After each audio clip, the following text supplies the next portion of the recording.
जय श्री राधे दोस्तों, केपी की वाणी चैनल में आपका स्वागत है। रोजाना राशिफल से संबंधित सभी प्रकार की जानकारी पाने के लिए हमारे चैनल केपी की वाणी को जरूर सब्सक्राइब करें। अगर आपके जीवन में सेहत, रोजगार, कारोबार, परिवार, दाम्पत्य जीवन, प्रेम संबंध को लेकर कोई भी परेशानी है तो हमें मैसेज के जरिए जरूर बताएं, आपकी जरूर मदद की जाएगी। अगर आपको अपनी शादी के बारे में जानना है कि आपकी शादी कब होगी तो अपना जन्मदिन बताएं, आपकी जरूर मदद की जाएगी। प्लीज अधूरी जानकारी ना दें, इससे आपको समय पर जानकारी नहीं मिल पाएगी। अगर आप लव मैरिज को लेकर भविष्यवाणी पाना चाहते हैं तो अपना और अपने पार्टनर का जन्मदिन कमेंट बॉक्स में बताएं, हम आपको आपकी जानकारी जरूर देंगे कि आपकी लव मैरिज होगी अथवा नहीं होगी।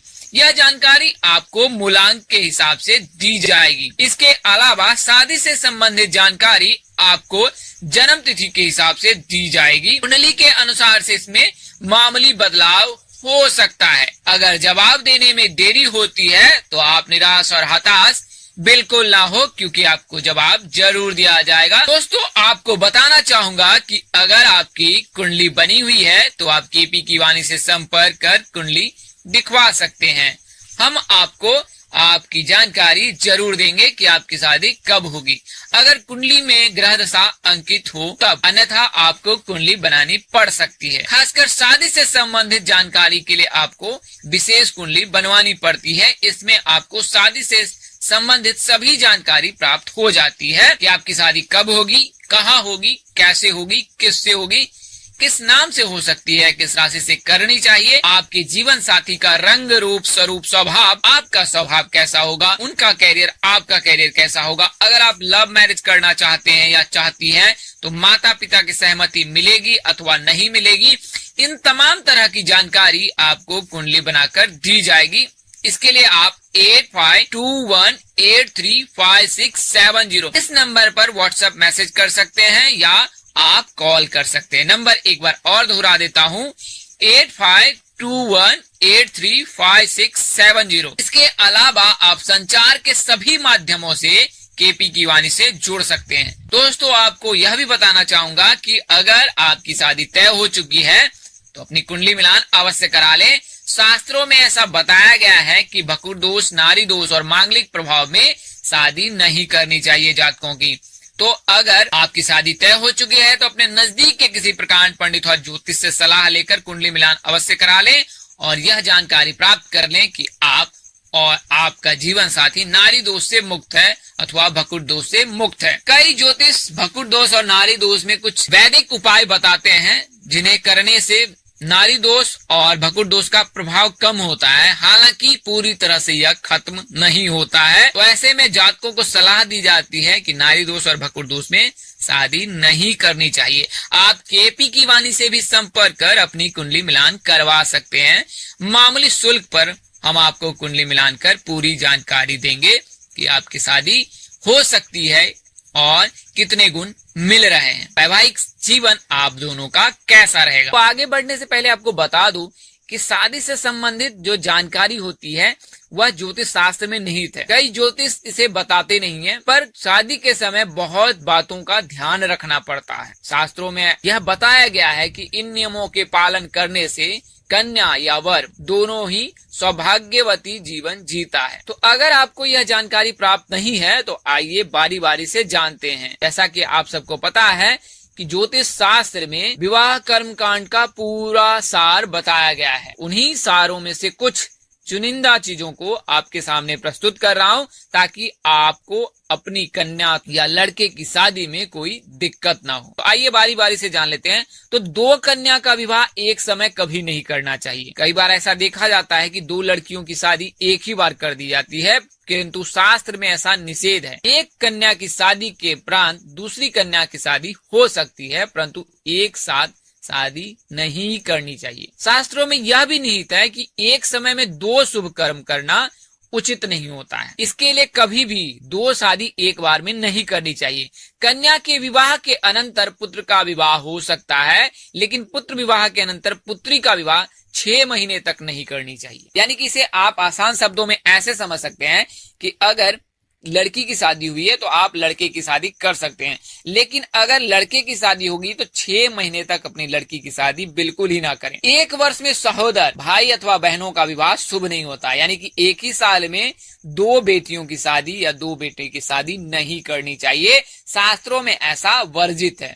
समान गोत्र और समान प्रवर वाली कन्या के साथ भी विवाह निषेध है, यानी कि एक ही गोत्र में लड़के और लड़की की शादी नहीं करनी चाहिए। विवाह के पश्चात 1 वर्ष तक पिंडदान, मृतका स्नान, तिल तर्पण, तीर्थ यात्रा, मुंडन, प्रेतानुगमन आदि नहीं करनी चाहिए। विवाह में छींक का दोष नहीं होता, यानी कि अगर आप कोई शुभ कार्य करते हैं और उस समय छींक आ जाती है तो ऐसा माना जाता है कि यह शुभ नहीं होता है, किंतु विवाह में छींक का दोष नहीं होता है। तो अगर ऐसी स्थिति पैदा हो तो भगवान श्री शिव और भगवान श्री हरिविष्णु का नाम स्मरण कर उन पर छोड़ दें। वैवाहिक कार्यक्रम में स्पर्श का भी दोष नहीं होता है। कई बार ऐसा देखा जाता है कि बड़े छोटों में चरण लग जाता है या पैर लग जाता है तो स्पर्श का दोष लगता है, लेकिन विवाह में स्पर्श का दोष नहीं लगता है। विवाह में चतुर्थ, द्वादश चंद्रमा ग्राह्य है, यानी कि ऐसे दिनों को पकड़ना चाहिए।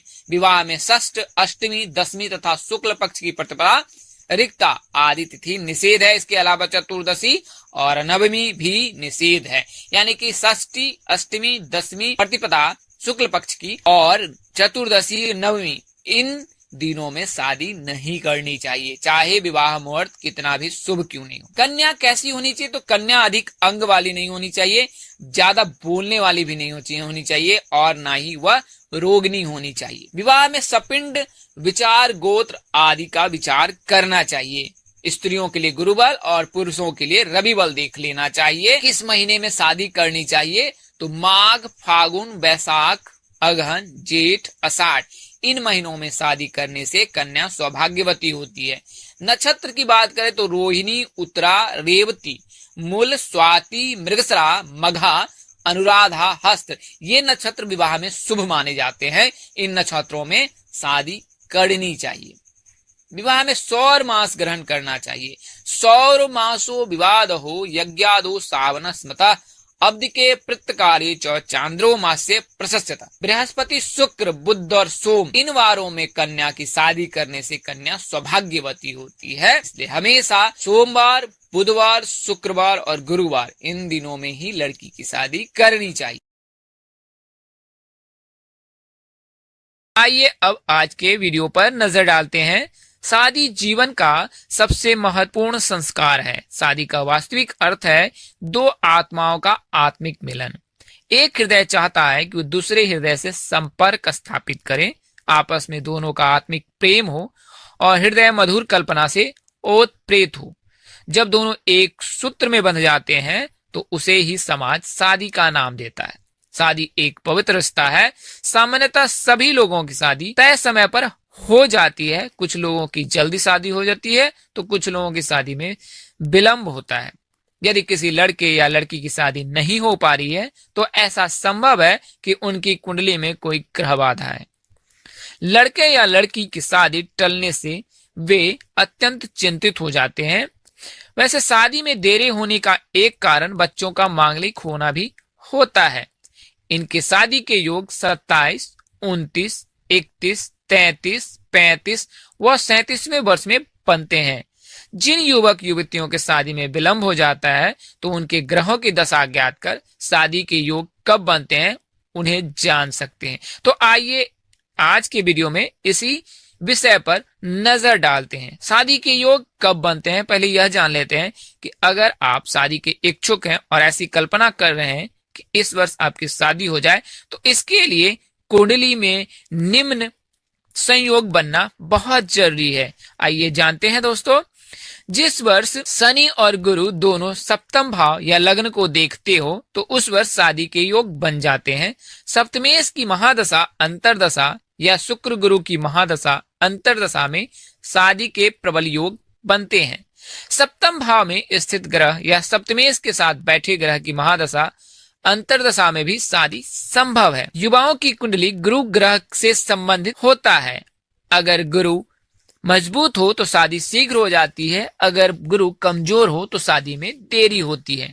गुरु ग्रह को शादी का कारक ग्रह माना जाता है। इसके अलावा जिन लोगों की कुंडली मंगली होती है उनकी शादी या तो जल्द हो जाती है या काफी देर से होती है। यदि किसी व्यक्ति की कुंडली में गुरु ग्रह अशुभ स्थिति में है तो उसे बृहस्पति ग्रह को मानने के लिए ज्योतिषीय उपाय करने चाहिए। आइए इन उपायों को जानते हैं। किसी भी उपाय को करते समय व्यक्ति के मन में यह विचार जरूर होना चाहिए कि वह जो भी उपाय कर रहा है उसे ईश्वर को समर्पित करके कर रहा है और उसे अपने कर्म का फल जरूर मिलेगा। सभी उपाय पूर्णतः सात्विक ही होना चाहिए। इसमें किसी के अहित की कल्पना नहीं होनी चाहिए।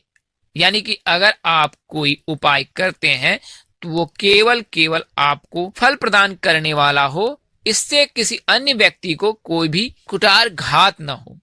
उपाय करते समय व्ययों पर चिंतित नहीं होना चाहिए। ऐसा होता है कि व्यक्ति अपने उपायों को करते समय उस पर लगे आर्थिक व्यय को लेकर चिंतित हो उठते हैं। तो अगर आप इस प्रकार की सोच रखते हैं तो ऐसा बिल्कुल ना रखें, इसमें बदलाव करें। उपाय से संबंधित सभी बातें गोपनीय रखना चाहिए। अगर आप कोई शादी में बाधा आ रही है, उसके उपाय कर रहे हैं तो केवल और केवल अपने और अपने परिवार वालों तक ही सीमित रखें। इसे अन्य से बिल्कुल ही साझा ना करें। इससे आपको जो फल मिलने वाला है उसका पुण्य प्रताप वो छीन हो जाता है अर्थात कम हो जाता है। आइए अब जानते हैं उपायों को। तो बृहस्पति को देवताओं का गुरु माना जाता है। इनकी पूजा से शादी के मार्ग में आ रही सभी अड़चनें स्वतः ही समाप्त हो जाती हैं। इनकी पूजा के लिए गुरुवार का विशेष महत्व है।